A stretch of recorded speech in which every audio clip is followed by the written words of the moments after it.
Siap, saya akan menunjuk sana, saudara, untuk melakukan teknik modifikasi cuaca. Saya akan menelisiknya eksklusif.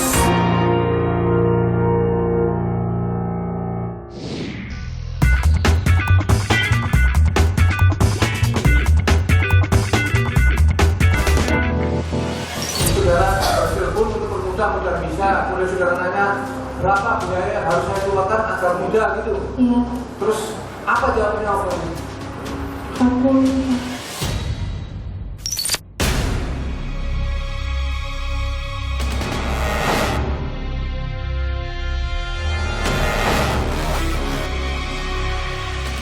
bisa muncul angka itu gimana? Dari Satgas Pak.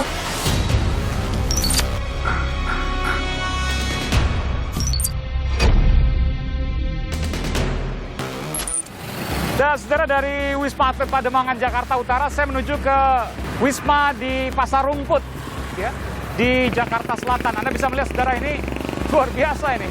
Ini banyak sekali yang menanti kedatangan kerabat, ya. Bikin macet ini, Pak. Saudara, petugas sedang mengatur, memang begitu padat, ya. Luar biasa. Sampai habis suaranya nih, Pak. Ya, saudara, memang dari semua kalangan ya, saudara, yang kemudian melakukan karantina di rumah susun Pasar Rumput ini. Anda bisa melihat ini. Ini dari luar negeri semua ya? Ya. Dari mana, Mas? Dari Turki. Turki. Berapa hari di sini kemarin? 10 hari. Waduh, mahasiswa? Iya. Mahasiswa. Ini juga? Ini juga? Iya. Oh, ini mahasiswa S3, doktoral. Ya. Tapi gimana pengalaman di atas?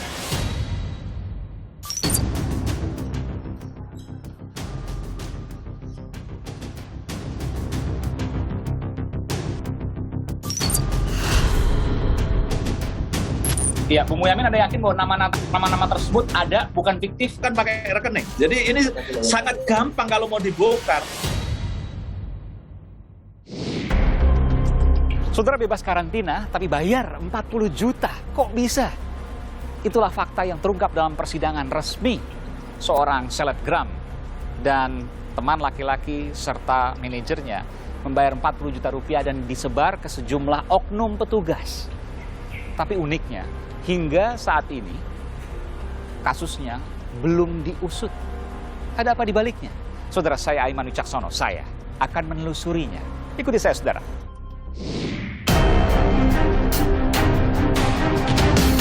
Kalau saudara nanya berapa biaya yang harus saya keluarkan agar mudah gitu. Iya. Terus apa jawabannya Om?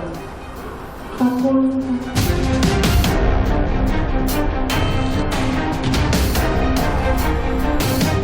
Kan bertiga, kok bisa muncul angka itu gimana? Dari Satgas Pak, semua berwenang sama Satgas Pak. Per orang 10 juta.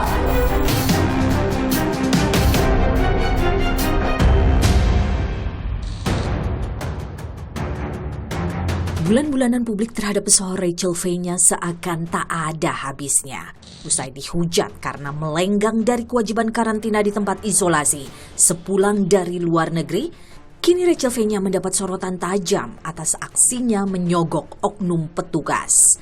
Uang 40 juta rupiah diakuinya. Untuk apa? Menyuap demi bebas karantina. Coba ngomong dulu, bentar. Jumlah tertentu supaya agar dia mudah. Saya mau nanya berapa gitu. Jadi saudara telepon untuk bermudah bisa. Kemudian saudara nanya berapa biaya yang harus saya keluarkan agar mudah gitu. Iya. Terus apa jawabannya Om? 40 juta. Hah?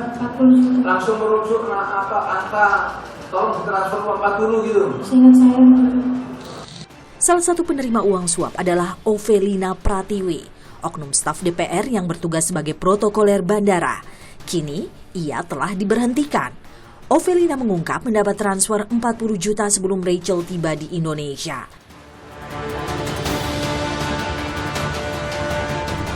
Itu kemudian dikirim Ovelina ke rekening atas nama Kania. Sosok Kania belakangan diketahui adalah kerabat dari salah seorang anggota TNI. Ovelina mengaku mendapat nomor rekening Kania dari Eko Priyadi atau Jarkasih yang merupakan oknum petugas Bandara Soekarno-Hatta. Kedua petugas bandara ini juga mendapatkan bagian suap jutaan rupiah.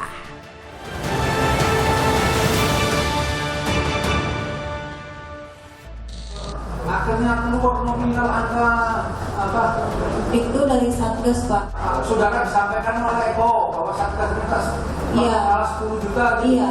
Jadi saya hanya menyambung lidah dari Eko. Vel katanya harga per orangnya 10 juta. Lalu saya sampaikan ke Vel. Ini kan bertiga, kok bisa muncul angka itu gimana? Dari Satgas, Pak, semua berwenang sama Satgas. Kalau Satgas tidak bisa memutuskan tidak, pasti kita nggak akan jalan. Entah Satgas apa yang dimaksud. Meski hakim dalam sidang menyebutkan Satgas yang dimaksud adalah Satgas COVID-19. Dalam kaitan peristiwa ini, Satgas COVID-19 membantah terlibat dalam proses karantina usai kepulangan dari luar negeri.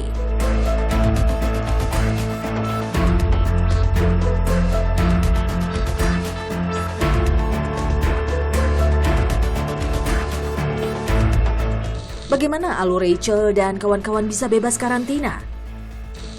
Rachel V-nya dan teman lelakinya Salim Nauderer setelah datang di Bandara Internasional Soekarno-Hatta langsung mengisi formulir kesehatan dan lanjut mengambil koper. Di tempat inilah Ovelina Pratiwi, sang protokoler bandara, menunggu. Ovelina lalu mengantar Rachel dan kawan-kawan ke bus tujuan Wisma Atlet Pademangan, tempat karantina WNI dari luar negeri. Setibanya di Wisma Atlet, oknum TNI langsung menghampiri. Oknum tersebut kemudian mengantar Rachel dan kawan-kawan menuju mobil yang siap membawa Rachel pergi meninggalkan Wisma. Bukannya masuk kamar karantina, Rachel dan kawan-kawan bisa pulang, mangkir dari kewajiban karantina yang harusnya dilakukan 10 hari ke depan. Kedua anggota TNI ini akhirnya dinonaktifkan dan kini tengah disidik polisi militer. Memang ada oknum dari anggota TNI yang di dalamnya terlibat. Jadi ada pelanggaran protokol kesehatan dilaksanakan oleh anggota TNI. Sekarang kita sedang proses dan kita sedang perbaiki dan evaluasi. Satgas menjunjung tinggi penerapan aturan yang berlaku dan menegakkan kedisiplinan untuk melindungi keselamatan masyarakat. Kepada seluruh pelaku perjalanan internasional, kami minta untuk menaati peraturan yang telah ditetapkan dan jangan melanggar karena akan dikenakan sanksi yang tegas. Kasus suap menyuap Rachel kepada oknum petugas masih gelap.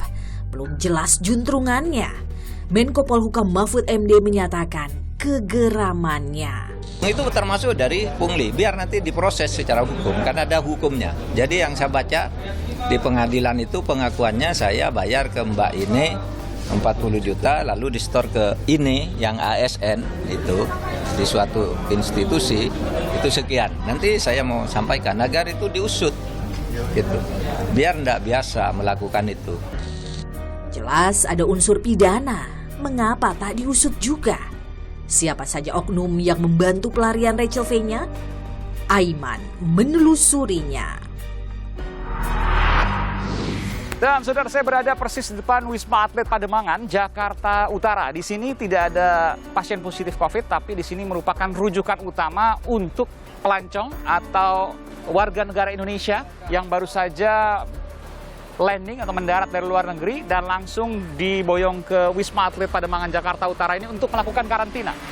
Sebelumnya 7 hari, lalu kemudian berubah menjadi 10 hari dan beberapa negara, ya, asal beberapa negara menjadi 14 hari karena dianggap negara yang punya risiko besar akan penularan varian baru, ya, ini varian Omikron. Dan di sini saudara, yang juga terjadi pada waktu kasus Rachel V-nya dan rombongan pada waktu itu ada manajernya dan juga teman lelakinya yang baru pulang dari Amerika Serikat, lalu kemudian sempat datang ke sini dan kemudian karena suap 40 juta rupiah lalu bebas, tidak melakukan karantina dan akhirnya berujung pada proses hukum. Meskipun soal apakah itu suap ataukah gratifikasi, 40 juta rupiah setidaknya sampai saat ini belum diusut. Apa yang terjadi? Tentu ini menjadi pertanyaan, saya akan menelusuri saudara. Dan ini salah satu bus yang kemudian ada di sini adalah bus ini mengantarkan dari Soekarno-Hatta menuju ke Wisma Atlet Pademangan, Jakarta Utara. Berbeda dengan Wisma Atlet Kemayoran, saudara, jarak memang tidak terlalu jauh, hanya sekitar 3 km di seberang sana, Wisma Atlet Kemayoran. Ketika Wisma Atlet Kemayoran itu merupakan tower-tower atau menara yang menampung pasien positif COVID, maka Wisma Atlet Pademangan ini tidak menampung pasien positif COVID, melainkan hanya karantina. Tapi informasi yang saya dapatkan di Wisma Atlet Pademangan, Jakarta Utara ini penuh, saudara, terkait dengan karantina yang dilakukan oleh warga negara Indonesia yang baru saja datang dari luar negeri. Saya akan coba mencari informasi di sekitar sini, saudara, karena memang tertutup. Ini dijaga oleh sejumlah aparat militer yang diperbantukan dari Komando Daerah Militer, Kodam Jaya, dan juga beberapa angkatan lain, matra lain dari udara, juga dari laut, gabungan yang kemudian menjaga di Wisma Atlet Pademangan, Jakarta Utara ini. Saya akan perlihatkan sedikit, saudara, karena tidak boleh masuk ke dalam. Ya. Dan saudara, saya baru saja menemui warga yang baru saja selesai karantina. Ibu, dengan ibu siapa, Bu? Suciati. Ibu? Suciati. Oh, Ibu Suciati. Dari mana, Bu? Dari Malaysia. Malaysia. Kerja di sana, Bu, ya? Oke. Ini udah selesai karantina berapa hari, Bu, di sini? 7 hari. 7 hari. 8 keluar ini. Oh, ini hari ke-8. Tadi udah dites semua? Sudah semua. Jadi pertama kali datang, Ibu dites? Ya, tes swab. Di PCR, ya? Ya. PCR, lalu kemudian hari ke-8? 8 lagi. Tes PCR lagi. Oke. Kerja apa di Malaysia, Bu? Kantis Jompo. Oh, oke. Ibu sebagai perawat lah begitu ya? Ya. Oke. Permisi, Pak. Ini dari Malaysia semua nih, udah selesai semua ya? Sudah, Pak. Lega dong ya, udah negatif. Swab PCR udah karantina 8 hari ya? 8 hari. Ini masih aturan yang lama, jadi kemarin 7 hari ya. Berapa orang semua nih? 4 orang. 4 orang. Ini kerja sama di Panti Jompo juga di Malaysia? Bukan, saya kerja kebun. Oh, di kebun. Di mana? Di Pahang. Pahang, oke, Malaysia ya. Jadi diantar pada waktu itu dari Bandara Soekarno-Hatta ke sini naik apa? Bus? Oke, ada yang kabur nggak? Nggak ada, Pak. Masuk semua sini? 8 hari. Berapa kali tes PCR setelah dari pesawat itu? 2 kali datang dan kemudian tadi barusan pulang. Dites hasilnya keluar, lalu negatif, pulang. Enak nggak di sana? Makanannya? Alhamdulillah cukup enak. Cukup enak ya? Gratis, Pak. Gratis. Sama sekali nggak bayar ya? Nggak bayar. Oke. Satu kamar berapa orang? 3 orang. Satu kamar hanya 3 orang. Kamarnya lumayan besar. Tempat tidur tingkat ya. Oke. Terima kasih ya, Bu. Pak, sehat selalu ya. Dan saudara, saya menemukan lagi ada keluarga yang hendak menjemput Pak siapa? Haji. Pak Haji ini mau jemput ya, Pak? Iya. Dari mana? Dari ini Argentina. Dari Argentina.